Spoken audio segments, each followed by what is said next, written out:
Bienvenue sur mon podcast Live from the Heart. Je m'appelle Anne-Claire Méret. Ça m'a pris des années de guérison, de thérapie et de coaching, mais j'ai finalement retrouvé le chemin de mon cœur, qui m'a mis sur la voie de la prospérité dans tous les domaines de ma vie. Aujourd'hui, je coach, j'enseigne, je crée des programmes, j'écris des livres, entre autres choses, et j'adore ça. Le monde se transforme à mesure que nous guérissons et que nous créons. Je sais que nous pouvons prospérer au niveau individuel aussi bien qu'au niveau collectif, si on retrouve le chemin du cœur. Nous sommes les initiateurs et initiatrices du nouveau monde. Alors on y va ? Si vous souhaitez créer depuis l'espace du cœur, vous êtes au bon endroit. Bonjour et bienvenue pour un nouvel épisode dans lequel je suis très heureuse d'accueillir Lucille Fauque, que j'ai la chance de connaître en vrai et pas seulement sur les réseaux, parce qu'on s'est déjà rencontrés plusieurs fois. Et Lucille, j'admire beaucoup ce que tu crées, j'admire la femme que tu es devenue au fil des années. Tu as quitté le milieu conventionnel pour pouvoir partir à la recherche de toi, en voyage et aussi par de multiples formations. Et après, tu t'es mis au service des autres et aujourd'hui, tu as une contribution qui est au service de vivants et d'ailleurs que tu as appelé Alive. Est-ce que tu veux bien nous expliquer avec tes mots qui tu es ? Bonjour Anne-Claire, merci beaucoup de cette invitation. C'est toujours un grand plaisir de partager avec toi et bonjour à tout le monde, tous ceux qui nous écoutent, bienvenue aussi. Écoute, puisque tu parles de Alive, je peux rebondir là-dessus tout de suite. Pour moi, j'ai envie d'accompagner les gens justement à retrouver qui ils sont vraiment. Et dans Alive, pour moi, il y a beaucoup de puissance, c'est-à-dire vraiment avoir conscience de qui on est vraiment. Parce que j'allais dire je crois, mais en fait je ne crois pas, je sais que on est des êtres absolument merveilleux, magnifiques, vivants, vibrants, qu'on peut tout créer.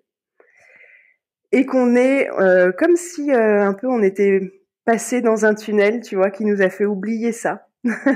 Comme si on était aujourd'hui dans un niveau de conscience générale. Des fois, j'ai cette vision d'être magnifique, tu vois, angélique, tout blanc, très pur, qu'on aurait trempé dans un bain un peu plus gris.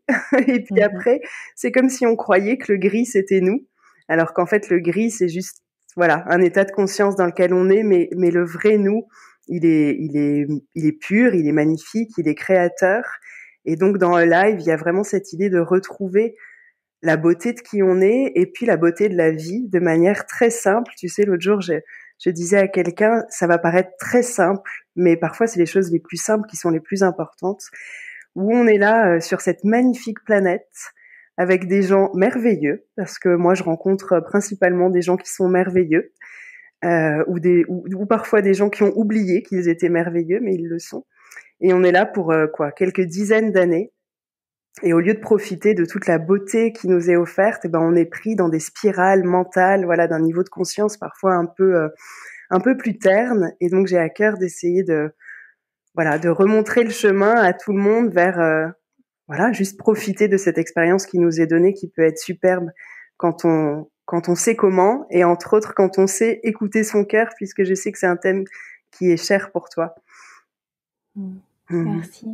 Oui, donc c'est ce que tu es aussi. Tu es donc un être lumineux. Quand je t'ai demandé qui tu es, c'est exactement ça, c'est la réponse. Est-ce que tu l'as toujours été ?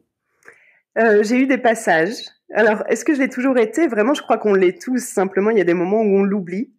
Je me souviens, maintenant, j'ai reconnecté beaucoup avec mon enfant intérieur. Ça fait aussi partie des choses que j'essaye de faire avec les personnes avec lesquelles je travaille. Et lorsque j'ai reconnecté avec mon enfant intérieur, je me suis souvenue de la petite fille que j'étais, qui était déjà un être comme ça. Tu sais, je me souviens que un jour j'ai dit à ma mère, je comprends pas pourquoi à l'école on n'apprend pas l'amour. Et je me souviens vraiment de ça, comme si les enfants qu'on était, on savait en fait déjà ce qui était important et qui on est. Et puis après, voilà, on passe à travers plein de choses qui nous font oublier tout ça.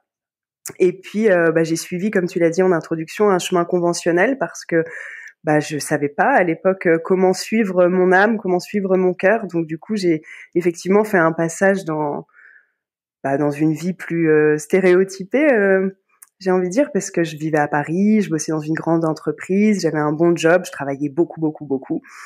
Et à cette époque-là, j'avais quand même toujours, je crois qu'on est toujours qui on est, mais j'avais aussi plein de conditionnements, tu vois, et d'essayer de rentrer dans des cases, d'essayer de rentrer dans un moule.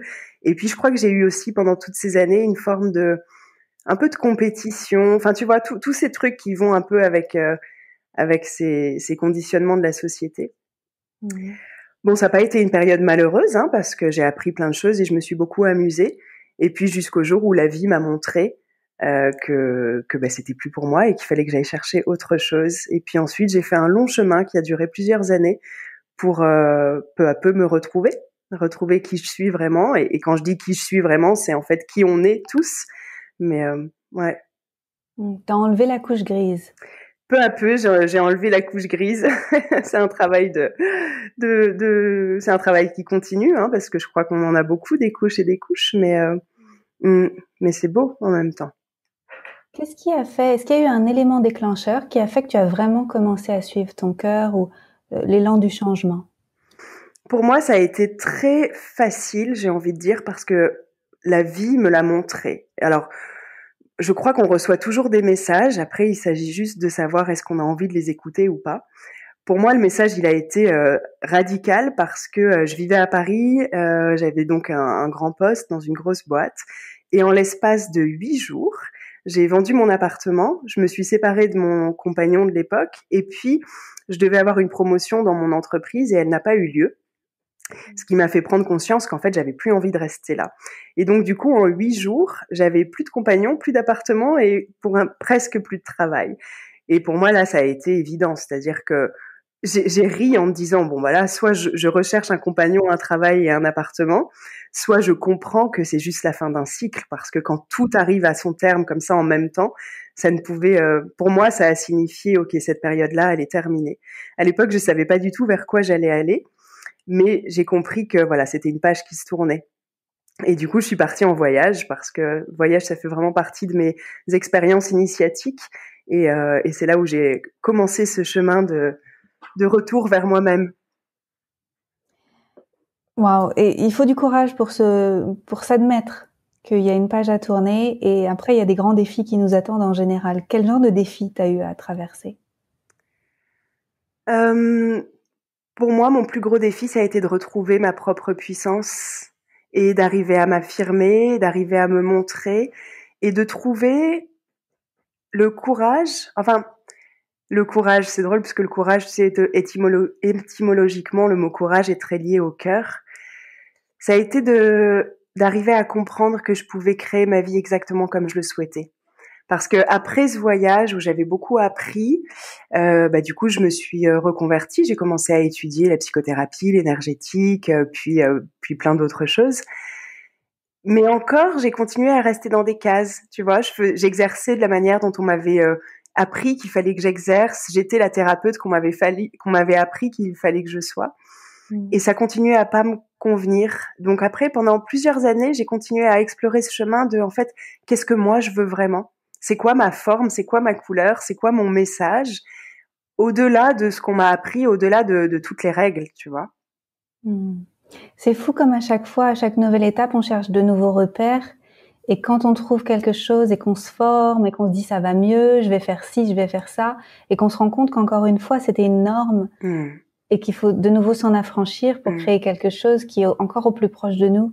Oui, absolument. Ouais. Et en même temps, c'est vraiment ce chemin pour dire on est tous tellement importants. Et donc, on a tous une voix. Ça, c'est quelque chose que tu dis souvent. C'est quelque chose qui est important pour toi et je partage complètement. Et d'ailleurs, ça a toujours fait beaucoup écho chez moi quand tu dis ça. Parce qu'effectivement, il n'y a pas une manière de faire qui est juste. On a tous notre manière de faire, on a tous un message, et puis on a tous le droit de vivre notre vie telle qu'on le souhaite, en fait, en dehors de toutes les normes. À partir du moment où on croit que c'est possible, ça l'est. Donc, ouais, je suis d'accord avec ça, merci. Et qu'est-ce qui se passe quand tu t'autorises à écrire tes propres règles, à être vraiment la dessinatrice de la nouvelle, je sais pas si on peut l'appeler une norme, mais quand c'est toi qui crées tout, à partir de ce que tu as appris avant, qu'est-ce qui se passe toi dans ta vie? Pour moi, ce qui se passe, c'est que tout s'ouvre, tu vois. Et c'est surtout que je reconnecte avec cette puissance dont je parle souvent, qui fait que l'on peut tout créer. C'est-à-dire qu'à chaque fois que j'ai franchi une étape où je pouvais créer à ma manière, déjà ça fonctionne, parce que du coup, il n'y a plus le biais du mental, j'essaye plus de rentrer dans une case, et du coup, je crée à partir de mon cœur, donc je crée à partir d'un élan de vie, et donc à chaque fois, ça marche. Et puis surtout, à chaque fois, je me rends compte qu'en fait, on peut tout créer. Et du coup, à chaque fois que je crée un petit peu plus, eh ben, ça m'ouvre d'autres horizons, au point que maintenant, je suis convaincue qu'on peut absolument créer tout ce que l'on désire. On pourrait créer tous ensemble aujourd'hui un nouveau monde si on portait cette vision dans notre cœur. Tu vois, c'est à chaque fois comme une ouverture supplémentaire. Oui. Et mais ça demande aussi beaucoup de capacité d'adaptation, j'imagine, parce que c'est pas un long fleuve tranquille. Il y a des choses à réajuster à chaque fois. Oui, et en même temps, tu vois, ça a été une de mes grandes leçons de ces derniers temps, même si c'est quelque chose que j'ai toujours senti. Tu sais, j'ai toujours senti intuitivement, même si je l'ai compris plus intellectuellement maintenant, que lorsque je faisais les choses depuis mon cœur, ça marchait. Et principalement dans les relations, quand je vais vers quelqu'un, qui que ce soit, avec le cœur ouvert, la relation, la personne se transforme, tu vois. Et je parle beaucoup de manifestation, ça c'est vraiment un de mes thèmes favoris. Et dans cet esprit de manifester, c'est juste de prendre conscience qu'il y a quelque chose qui se passe. On est tous reliés par quelque chose, tu vois. On n'est pas juste des petits pions séparés les uns des autres comme ça dans la matière. On appartient tous à quelque chose de plus grand qu'on va appeler la vie pour faire simple. Et ça, c'est une énergie. Et en fait, l'énergie qui nous relie les uns aux autres, l'énergie qui soutient tout ce qui est, c'est l'énergie de l'amour, en fait. Donc pour moi, je sais qu'à partir du moment où je fais quelque chose dans l'amour, eh ben, c'est comme si j'envoyais un champ magnétique qui fait que les choses se rapprochent de moi. Tu vois ce que je veux dire? Et c'est Rumi, tu sais, ce poème soufi qui dit, ce poète soufiste qui dit ce que vous cherchez vous cherche. Et je suis vraiment d'accord avec ça. Et quand je veux créer quelque chose dans ma vie, je sais que plus je vais porter de l'amour à cette chose-là, plus je vais aussi la faire se rapprocher de moi. Tu vois? Oui. Et ça, du coup, je l'utilise beaucoup quand je veux, même quand j'ai voulu déménager à Ibiza. Et du coup, je me projetais déjà dans le fait d'avoir une maison que j'allais aimer. Et puis, bah, j'ai trouvé la maison de manière hyper rapide et voilà. Enfin, tout pour moi fonctionne comme ça. À partir du moment où je vais quelque part avec le cœur ouvert et l'envie d'aimer, et ben les miracles arrivent en fait. Wow, c'est inspirant. Et comment on sait quand on est dans le cœur et que c'est pas une volonté du mental? Pour moi, c'est ce qu'on appelle la présence. J'ai aussi vraiment constaté ça ces dernières années, c'est que quand je suis dans mon cœur, c'est qu'en fait, je pense à ce que je vais apporter à l'autre. Mais en fait, non, je pense même pas. C'est-à-dire que ça ne passe pas par le mental. Mais tu sais, c'est lorsque je focalise toute mon énergie sur l'extérieur. Par exemple, comment je peux servir. Et je crois qu'aujourd'hui, d'ailleurs, on est vraiment appelé à ça. Hein. On n'est plus. En tout cas, il faut qu'on sorte. Et je crois qu'on est en train de sortir d'un monde qui était très tourné vers l'individuel. Qu'est-ce que je veux? Qu'est-ce que, tu vois, on parle de moi. Est-ce que ce que je fais, c'est assez bien? Est-ce que je suis assez? Est-ce que je suis légitime? Tout ça, c'est encore des moments où on tourne notre énergie vers nous, en fait. Et moi, j'ai réussi à dépasser ce complexe d'être pas légitime lorsqu'en fait, j'ai arrêté de me poser des questions sur moi et que je me suis juste dit, comment est-ce que je peux servir au mieux? Que ce soit mes clients, que ce soit mon voisin, mes amis, ma famille, ma communauté, tu vois, peu importe, mais comment est-ce que je peux aimer la personne qui est face à moi?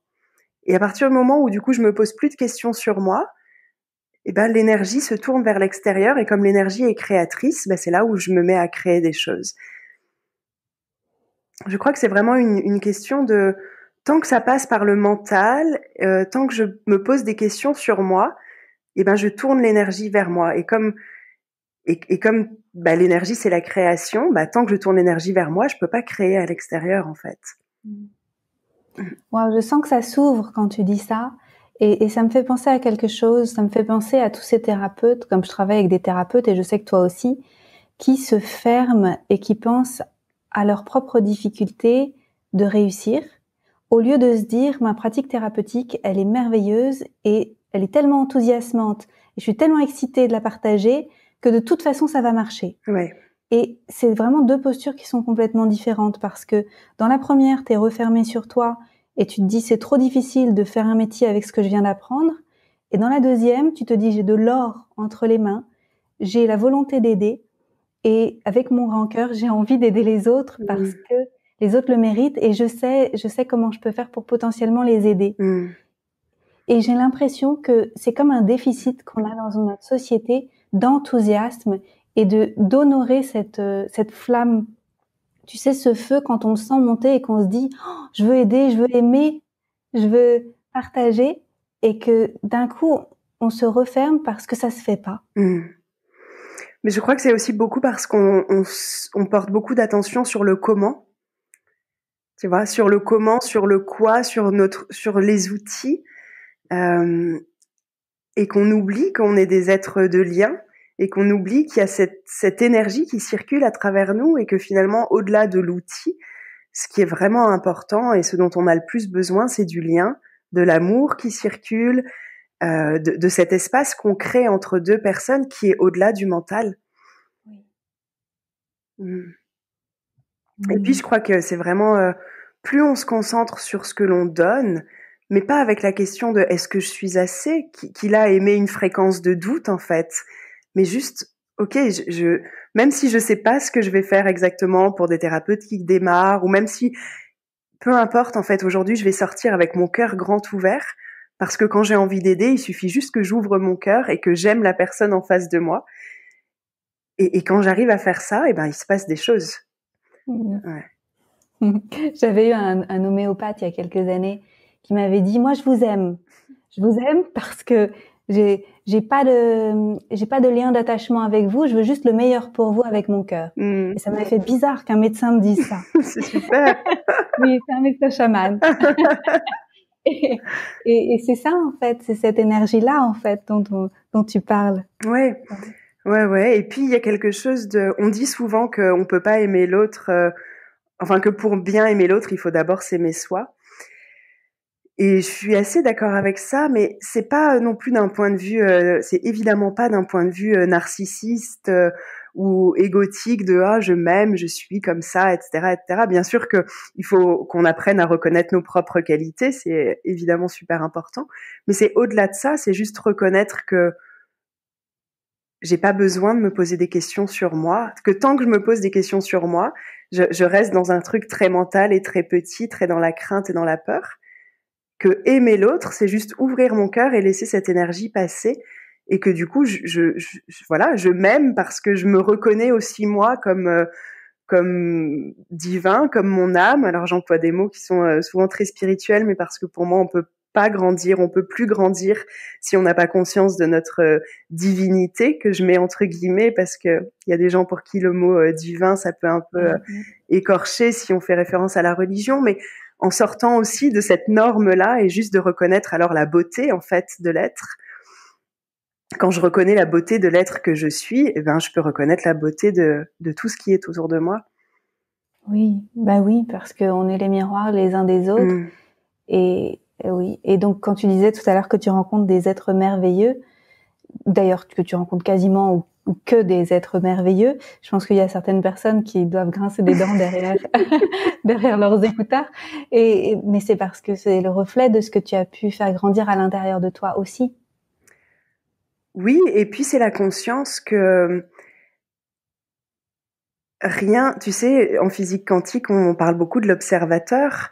Et j'aime beaucoup la physique quantique, même si je suis pas très physicienne, alors parfois je comprends pas tout dans les détails, mais je trouve ça fascinant, et de comprendre qu'en fait la réalité n'est pas en dehors de mon regard. Donc c'est moi qui décide comment je veux voir l'autre, en fait. Et je verrai ce que j'ai décidé de voir. Donc quand je décide de voir la beauté, non seulement je la vois, c'est-à-dire que je mets mes lunettes de aujourd'hui je choisis de voir le beau, mais en plus ça va au-delà de ça parce que du coup ça change. Et quand je porte un regard de beauté sur quelqu'un, et ben cet être se révèle en fait vraiment.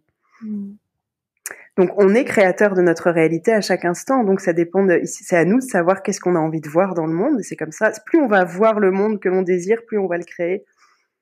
Exactement. Et comment tu fais quand ça flanche un peu? Parce que certainement que c'est difficile d'être dans cet état d'esprit-là à 100% du temps. Quand tu sens que ça vacille, quelles sont les choses qui te remettent sur le, tu vois, d'alignement pour que tu sois de nouveau mieux? Je crois que j'ai appris, je sais pas si j'ai appris ou si j'ai toujours eu, mais j'ai pas mal de compassion pour moi. Mais pas du tout dans une compassion qui me laisserait dans un état de victime, tu sais. C'est pas la compassion qui va dire « Oh oui, ma pauvre chérie, c'est difficile. » Mais simplement de voir que, bah oui, bien sûr, bien sûr qu'il y a des moments où c'est plus difficile, et quand je laisse cette énergie circuler, que ce soit parfois de la tristesse, de la colère, peu importe, ou même des fois j'ai des moments de découragement, ou parfois même je vais avoir des petits moments de « Oh non, mais en fait c'est trop difficile, j'y arriverai jamais ». Et puis là je me regarde et je me dis « Oh, ma petite humaine que je suis ». Et je comprends, voilà, ma petite humaine qui a ce moment de découragement, c'est ok, tu vois, et je m'autorise à avoir ce moment. Et à partir du moment, ça j'ai vraiment appris à pas croire les histoires que je me raconte. C'est-à-dire qu'il y a un niveau où elles sont vraies, parce que c'est comme une énergie, c'est voilà, il y a un moment où je vais sentir ça, mais c'est pas la réalité de qui je suis, c'est juste une partie de moi à un moment donné. Donc je la laisse juste s'exprimer, et puis je me rends compte aujourd'hui que quand je la laisse s'exprimer, ça dure pas très longtemps en fait.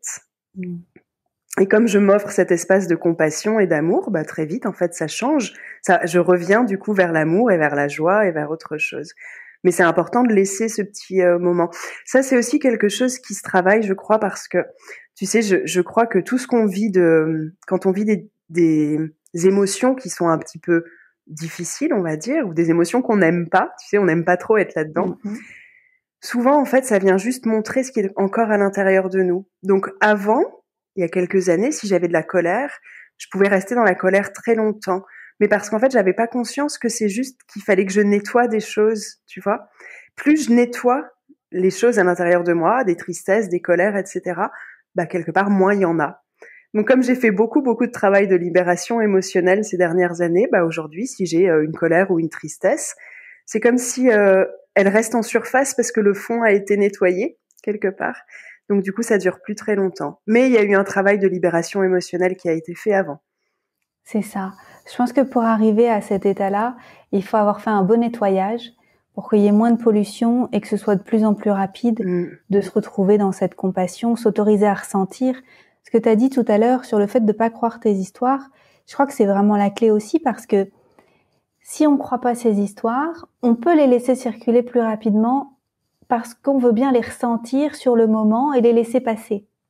Mais je pense qu'il y a un nœud là qui peut se faire souvent, qu'on vit, c'est qu'il y a les émotions qu'on veut pas ressentir. On se dit non, je préfère pas. Et on va mettre une histoire sur une histoire sur une histoire pour s'empêcher de ressentir et pour s'empêcher de se laisser traverser par tout ça, alors qu'en fait ce serait passé super vite. Ça passe super vite. C'est ça. Ouais. Si on la laisse juste passer, ça passe vraiment très vite. C'est juste une énergie qui bouge, quoi. Et c'est vraiment important de s'autoriser à la ressentir,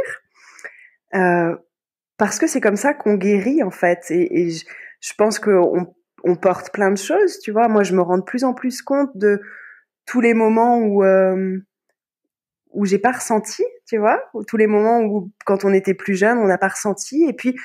Et puis, c'est aussi des choses qui nous appartiennent pas. Moi, je crois tu vois, on est encore dans ce monde duel, avec des émotions qu'on considère négatives et positives, peu importe comment on les appelle en vrai, mais il y a de la colère dans le monde, il y a de la tristesse dans le monde, et pour que ces émotions, elles circulent à travers moi. Moi, je suis juste le réceptacle de ces énergies.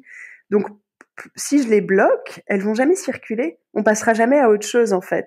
Mais je peux juste autoriser cette énergie à circuler en moi pour qu'elle fasse ce qu'elle a à faire et pour qu'elle soit transmutée vers autre chose, sans forcément m'y attacher, voilà, sans forcément me raconter des histoires sur moi ou sur la vie par rapport à ça. Qu'est-ce que tu crois qu'il va se passer si demain, tout le monde réussit à faire ça et à rejoindre l'espace du cœur? Je crois qu'on est invincible. Je crois que dans cet espace-là, on est intouchable en fait. Et c'est important. Tu sais, j'ai parlé il y a quelque temps. J'avais fait un live en janvier que j'avais appelé la révolution parce que je pense que la vraie révolution qui est hyper importante aujourd'hui, c'est celle du développement personnel et du développement spirituel. Et que l'extérieur est toujours un miroir de là où on en est.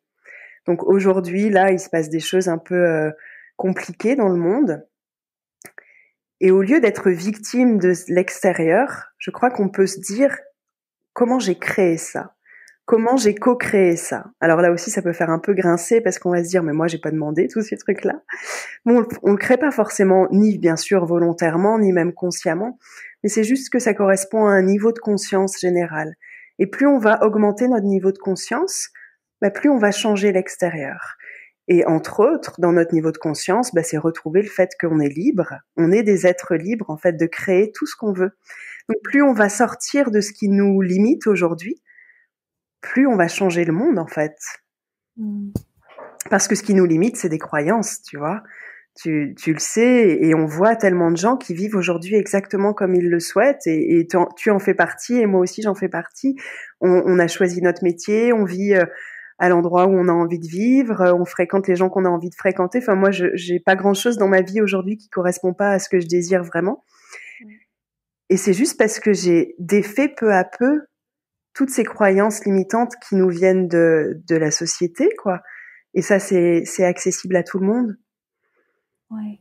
Ça va avec le fait de récupérer sa responsabilité, t'as raison. C'est ça. Mais vu de l'extérieur, c'est pas facile de récupérer sa responsabilité. Aujourd'hui, maintenant que on est bien avancé sur le chemin, on se dit oh là là, qu'est-ce que c'est bon.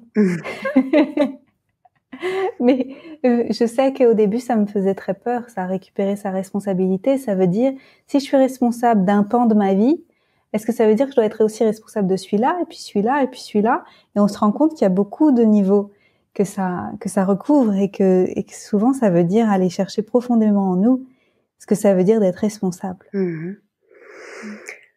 Oui, après, il y a parfois des gens, je sais que j'ai rencontré des gens qui ont du mal à aller dans sur ce chemin-là parce qu'ils confondent aussi responsable et coupable. Et bien entendu, c'est pas parce qu'on est créateur de notre réalité qu'il faut pour autant, tu vois, commencer à se blâmer pour les choses qui nous sont arrivées, parce que voilà, on est aussi sur un chemin d'apprentissage. En fait, le chemin est peut-être plus important que l'objectif. Donc, ce qui est important, c'est de se réveiller, d'ouvrir son cœur, L'autre jour, il y a quelqu'un sur les réseaux qui m'a dit « J'ai 56 ans, est-ce que c'est encore possible ?» Ça m'a hyper touchée. Et je lui ai dit « Mais même si c'était ta dernière minute sur Terre, ça serait encore possible et encore important, en fait. » Donc, on est sur un chemin d'évolution tous ensemble, en fait. Donc, ouais, même si c'est des tout petits réveils, de temps en temps, c'est déjà magnifique.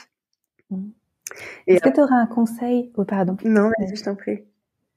Est-ce que tu aurais un conseil pour quelqu'un qui oserait pas se lancer, pour suivre un peu plus son cœur, là, pour commencer maintenant? En fait, ne pas suivre son cœur, c'est être dans la peur. Et la peur, c'est paralysant, hein. Moi, j'en ai fait l'expérience aussi pendant longtemps, avant d'arriver à vraiment la dépasser. Mais ce que j'ai compris, c'est que c'est très bizarre, la peur, parce qu'en fait, on reste à un endroit sans bouger parce qu'on a peur, parce qu'on ne sait pas qu'à partir du moment où on va bouger, la peur va disparaître. Tu vois ce que je veux dire? C'est exactement comme l'autre jour, j'entendais quelqu'un que j'écoutais qui donnait cet exemple que j'ai trouvé super chouette, qui disait c'est comme les gens qui vont sauter en parachute. Le moment où ils ont peur, c'est le moment où ils sont assis dans l'avion. Mais à ce moment-là, ils sont encore en sécurité, tu vois. Mais ils sont là assis sur le bord de l'avion en se disant est-ce que j'y vais, est-ce que j'y vais pas. Et à ce moment-là, c'est horrible, t'as mal au ventre, tu vois, t'as les tripes qui dansent et tout, et puis t'oses pas y aller, t'as peur. Et à partir du moment où le mec saute en parachute, moi je l'ai jamais fait, mais j'imagine, à partir du moment où tu sautes, la peur disparaît. Et ça, c'est difficile de le savoir tant qu'on l'a pas expérimenté. Mais c'est vrai, en fait. La peur nous paralyse, mais dès qu'on va faire le premier pas, la peur, elle disparaît. L'antidote, c'est l'action. C'est ça. C'est souvent l'action. Pas toujours, parce que parfois, il y a besoin aussi d'un temps de maturation pour les choses. Mais c'est vrai que quand on est en mouvement, quand on n'est plus figé, ça change tout. Ça va aussi avec le fait que tout à l'heure, on parlait de... Finalement, on n'a pas utilisé ce mot-là, mais ça voulait dire un peu la même chose, c'est qu'on était dans une forme soit de rigidité, soit d'accueil. Et quand on est dans l'accueil, il y a du mouvement, il y a de la vie, et on est vivant, live. On est vivant. On est vivant, ouais, absolument. Absolument. Et puis, ouais, juste, je sais pas, j'ai envie de dire l'amour de soi, même si c'est un mot qui comporte tellement de choses, mais juste prendre conscience que, enfin, aujourd'hui, c'est vraiment comme ça que je le vois, c'est que toutes ces peurs, c'est des peurs qu'on nous a mis dessus, en fait. C'est un système, cette rigidité dont tu parles, pour moi, elle est très liée à un système, tu vois. Alors, c'est pas forcément pour montrer du doigt absolument la société comme ça, c'est juste un système, c'est un niveau de conscience général, voilà. C'est comme ça, mais si on s'extrait de ça, en fait, c'est magnifique. Et puis, on est soutenu. On est soutenu aussi. Moi, j'ai tellement d'exemples où, bah voilà, quand on suit notre cœur, on rencontre les bonnes personnes, et il peut rien nous arriver vraiment de grave. En fait, au pire, on va vivre des expériences, et donc c'est ça qui fait la richesse de la vie. Oui, bon, tous on s'est incarné pour ça. Hein. Si on cherche le vrai sens de la vie, c'est certainement l'expérience. Ouais. Et on s'est tous incarnés pour quelque chose. Ouais. Je crois qu'on a tous quelque chose à apporter. Donc, tant qu'on est aussi dans cette forme de rigidité et de peur, que je comprends, hein, parce qu'on passe tous par là à un moment donné, mais tant qu'on est là, on est aussi en train de pas donner au monde ce qu'on est censé donner. Ouais, on est en train de jouer petit par rapport à tout le potentiel qu'on a. Et puis du coup, on prive le monde de qui on est. C'est égoïste, hein? Finalement, oui. Donc, tu vois, dépasser sa peur, c'est faire un acte de générosité pour aller partager au monde tout ce qu'on a à partager. Mais on le sent, hein, on le sent quand on fait le saut dans le vide, parce qu'on a appris quelque chose ou qu'on commence à partager avec des choses. Je vois le fait d'écrire un livre, ça m'a beaucoup changé parce que ça m'a sorti de cette peur. Et je me suis dit, c'est trop beau, c'est trop grand pour que ça reste juste pour moi. Il faut que je le partage avec le monde. Et malgré la peur que j'avais d'être vue, qu'on me juge, tout ça, c'était trop beau. Il fallait que j'aide les autres à comprendre ce que moi j'avais vu. Et c'est ça, en fait, qu'on fait tous à notre échelle. Et ouais. Absolument. Et moi, ce qui m'a beaucoup aidée au début, c'est que lorsque j'ai réalisé à quel point je me censurais, je me suis dit, mais quel est ce monde finalement dans lequel on vit, dans lequel il y a tous ces êtres humains qui sont là et qui osent pas dire qui ils sont, qui osent pas dire ce qu'ils pensent. Et ça m'a beaucoup, quand je me suis vraiment arrêtée sur cette question, ça me choquait de me dire, mais de quel droit quelqu'un n'aurait pas le droit d'exprimer qui il est ou ce qu'il pense ou ce qu'elle a envie de faire, tu vois. Et je me suis dit, ben, j'ai envie de créer un autre monde, j'ai envie de créer un monde dans lequel la vie de chacun compte, et du coup, ça commence par moi. Ouais. Donc, au début, je le faisais un peu pour changer le monde, mais tu vois, en se disant, ben, c'est juste que si je veux vivre dans un monde où chacun a le droit de dire qui il est, ben, il faut déjà que je m'autorise moi à dire qui je suis. Et puis, peu à peu, on dépasse, du coup, ces questions de jugement. Et puis, il n'y a plus de jugement, il y a juste ce qui est, et ce qui est, c'est parfait, et voilà. Oui, on crée tous comme un grand jardin. Enfin, moi, j'ai cette image où on est tous en train de jardiner ensemble. Si on veut voir pousser des fleurs, ben, faut planter des fleurs. Absolument. C'est comme ça. Sinon, on n'aura que des orties. Voilà. Et autant les orties, c'est très bien parce que c'est très bon pour la santé. Mais quand même. Il n'y a pas une fleur qui est plus légitime qu'une autre. Non, exactement. Waouh. Merci pour tout, Lucille. Merci à toi. Merci Anne-Claire. Comment on fait si on veut en savoir plus sur ce que tu proposes? Qu'est-ce que tu as en ce moment? Où est-ce qu'on peut te suivre? Alors, je suis assez présente sur les réseaux, donc je suis présente sur Instagram et sur Facebook, donc juste avec mon nom, Lucille Fauque. J'ai aussi mon site internet. Pour les gens qui ont envie de démarrer ou de continuer à se transformer et d'accéder à quelque chose de très grand et très beau, je propose du breathwork très régulièrement. Donc sur mes réseaux, vous trouverez le breathwork, qui est une pratique extraordinaire pour libérer les émotions dont on a parlé aujourd'hui, et puis aussi se reconnecter avec son cœur. Il y a beaucoup d'expériences de breathwork où les gens se disent « Oh, je me suis sentie tellement grande, tellement... » Voilà, tout ça. Oui. Et il y a des intuitions, il y a plein de choses qui viennent. Plein de prises de conscience, etc. Donc il y a le breathwork, et puis je propose de plus en plus de programmes aussi autour de retrouver sa puissance créatrice, autour de la manifestation, autour de l'amour de soi. Donc voilà. Merci de nous aider à être des plus grands créateurs et créatrices. Oui, bah merci aussi à tous ceux qui viennent parce que c'est des co-créations. Ouais. Génial. Merci. J'ai beaucoup de gratitude pour ta présence dans ma vie, Lucille. Réciproquement. Je serais heureuse de te recevoir à nouveau pour parler encore d'autres sujets. Avec grand plaisir. Merci Anne-Claire. Merci à tous. À bientôt. À bientôt.